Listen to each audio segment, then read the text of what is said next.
Salut à toi et bienvenue sur ma chaîne à moi. Aujourd'hui je continue les aventures sur la grue que j'ai commencé il y a quelques mois. Donc je te fais un petit résumé des épisodes précédents et on attaque.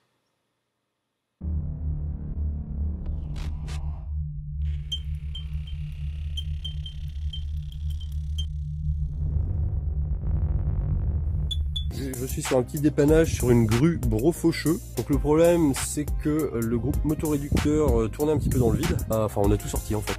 Pour pouvoir enlever cette bébête là. Tout est bouffé à l'intérieur. Donc c'est la cause du problème, les roulements ont l'air d'être plutôt corrects. Les dents à l'intérieur sont totalement usées. Ça a provoqué l'emballement du système de levage et donc son indisponibilité. Vu l'âge de la grue, il a fallu trouver un tourneur-fraiseur afin d'en reproduire une. Ça a duré 4 mois.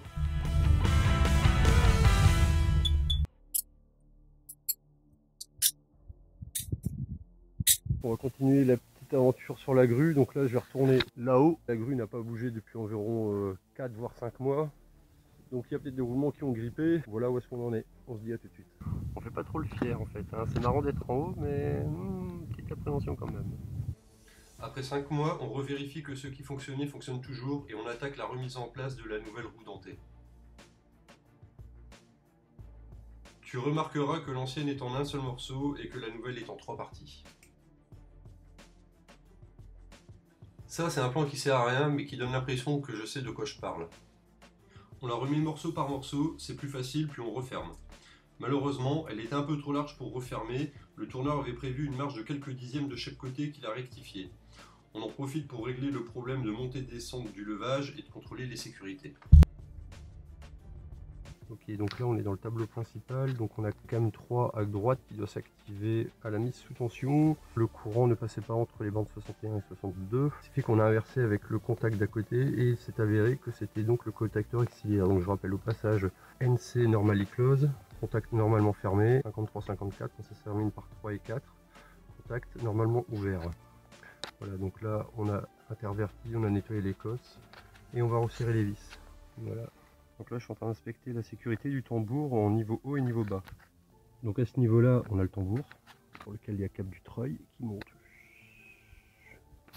Et donc ici, sécurité niveau haut, niveau bas en cas d'emballement. Donc comment ça marche? Ici ça va tourner à ce niveau là. Et au milieu on a un petit arbre avec une démultiplication.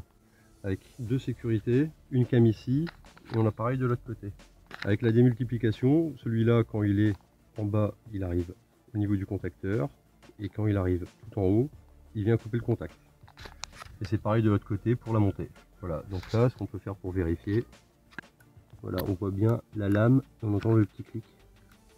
Voilà, donc c'est une vérification de base. Voilà, et donc on a fait toutes les sécurités de la grue, donc c'est surtout des petits contacts à ouverture-fermeture, comme j'ai pu faire tout en haut de la grue, enfin au niveau de la flèche qui est là-bas.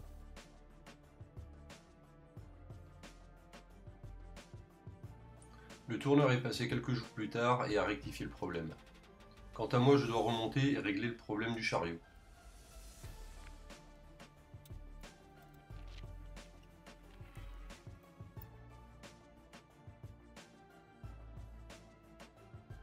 Bon, ben là-haut il y a un moteur et un réducteur pour pouvoir faire avancer le chariot. Donc le chariot, c'est le truc, c'est le moteur avec les deux câbles là, et il est censé aller en avant, en arrière. Donc je vais aller tout au bout pour pouvoir aller vérifier les contacts et ça a l'air d'être bon. Donc on verra cet après-midi. Bon, il est 17h40, on va continuer la petite aventure sur la grue. Et le but ça va être de désaccoupler le moteur qui se trouve qui est couplé à un réducteur. Parce que ce qui se passe c'est que le moteur veut se lancer, les tensions ont l'air correctes, mais par contre ça ne veut pas bouger. Donc sachant que la grue n'a pas bougé depuis environ 4 voire 5 mois. Donc il y a peut-être des roulements qui ont grippé. On va essayer de taper au niveau du tambour pour pouvoir forcer sa mise en œuvre. Et sinon l'idée ce sera dans un premier temps de désaccoupler le moteur, essayer de le faire tourner dans le vide. Voilà où est-ce qu'on en est. On se dit à tout de suite. Bon, on continue, je viens d'arriver en haut. Voilà, donc 25 ou 26 mètres à peu près, c'est plutôt pas mal. Hein, voilà, donc vu du dessus ça donne ça. Le problème, ici on a le moteur qui veut pas se lancer. Alors quand je dis pas se lancer, c'est pas totalement vrai parce qu'on l'entend partir, mais il veut pas. Et donc il est couplé ici à un réducteur. Et donc là l'idée ça va être de désaccoupler le moteur, donc ici avec les grosses vis à peu près à ce niveau là, pour pouvoir le faire tourner dans le vide. Et comme ça on va voir donc si ça vient du moteur ou si ça vient tout simplement du tourniquet là. Je sais pas comment on appelle ça dans le langage des grutiers. Alors je suis désolé pour mes amis grutiers si j'en ai. Donc là ici on a la petite sécurité de fin de course, d'accord. Donc celle-là quand je l'ai actionnée tout à l'heure, donc en venant vers moi, ça vient stopper le moteur. Et il y a exactement la même chose de l'autre côté, donc tout au bout de la flèche, que je suis allé vérifier. Alors là c'est vraiment dommage que j'avais pas la GoPro parce que ça aurait pu faire des jolis petits plans. Donc là je pose ça 2 minutes et je démonte le capot pour pouvoir contrôler les tensions. J'avais ce petit testeur là pour pouvoir vérifier s'il y avait de la tension, mais bon voilà, ça donne pas la valeur qu'il y a. Donc on se dit à tout de suite. Bon alors là on va tourner, ça va être marrant. Enfin j'espère. Vas-y tourne. Oh putain, oh ça bouge. Bon, alors j'étais à 350 volts entre chaque phase, donc pour moi le moteur c'est bon quoi. Le seul truc qu'il doit y avoir c'est qu'il bloque. Donc là l'idée c'est qu'on va essayer de forcer à ce niveau là. J'ai déjà fait des entailles tout à l'heure, mais bon je pense pas que ça va faire quelque chose, donc après on va désaccoupler. Bon, je précise au passage que je suis en train de tourner la scène avec ma Cam Park. Je l'ai laissé tourner et là j'en suis environ à 1h15 de prise de vue, donc celle où je suis en train de monter et que ça bouge pas, donc ce qui fait que c'est une sacrée bonne autonomie. Pour une fausse GoPro on va dire, je suis agréablement surpris. Là ça commence à rentrer dans le rouge, donc je pense qu'il devrait peut-être rester encore 20 minutes et encore je dois être large. Donc allez je coupe parce que c'est des trucs intéressants tout à l'heure et on aura plus. Donc là j'ai désaccouplé le moteur du réducteur, j'ai commencé à le sortir mais il venait toucher au niveau de la barre. Donc ce que j'ai fait c'est que j'ai enlevé la partie arrière. Malheureusement sur les 3 vis il y en a une qui était foirée, donc il m'a fallu pas loin d'une demi-heure pour pouvoir l'enlever. Et donc là derrière ça a été la petite surprise qui nous a fait avancer. Là, ce que je fais c'est que j'enlève le maximum de trucs qui servent à rien. Je vais resserrer, on va tester. On est à l'arrière du moteur, donc j'ai viré ce truc là. Je dirais que c'est une espèce de tampon ou quelque chose qui amortit les vibrations. Bref, c'est monté comme ça, c'est que c'est monté comme ça. Là par contre c'est dans un super mauvais état, donc ça je vais essayer de l'extraire si je peux. Et ça bouge là comme ça, je pense qu'il y a moyen que ça sorte.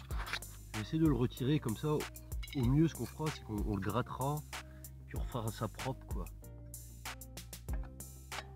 Bon, allez, je coupe, on verra ça. Une fois la pièce rouillée enlevée, on fait un essai. Vas-y encore. À ce moment-là, un sentiment de puissance m'envahit. Ok, donc là, avant qu'il n'y ait plus de batterie, cette pièce-là elle est totalement rouillée. Ok, donc je vais la descendre. Vas-y. Parfait. Ça devait être grippé, ouais. Mais pas là où on pensait. Et donc, ouais, donc la pièce elle est sacrément rouillée, donc on va la sortir. Enfin, je vais la redescendre, bref. Comme ça, on va remettre tout ça bien. Et puis, bah voilà. Donc, pour une première intervention sur une grue, bah, c'est carrément cool, quoi. Voilà, donc c'est sur cette fin de batterie de la GoPro que je stoppe cette vidéo. Normalement encore une journée de taf et tout devrait rentrer dans l'ordre. Alors au niveau du réducteur, le gars doit repasser encore une fois, faire changer des joints spli et faire quelques petits ajustements. Moi il faut que je remonte tout là-haut pour pouvoir remettre le petit cache derrière une fois que ça aurait été nettoyé. Donc j'espère pouvoir faire les plans que j'ai en tête avec la GoPro et le drone, histoire de terminer en beauté. En parlant du drone, donc ce sera certainement une des prochaines vidéos. J'ai eu une belle frayeur avec, en voulant faire la review complémentaire. Donc la review complémentaire c'est quoi? C'est tout simplement, après 3 mois d'utilisation, tous les trucs que j'ai pu apprendre à travers son utilisation. Malgré les tests de JFR et de Taskiller, il y a encore pas mal d'interrogations de certaines personnes.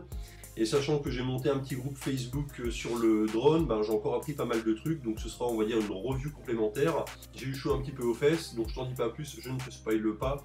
Donc on se dit à bientôt. On a dépassé les 200 abonnés et les 25 000 vues. Dédicace spéciale à mon 200e abonné Fred. Viens dire bonjour aux gens déjà, paysans. Salut les gens. Et on se dit à bientôt et porte-toi bien et salut.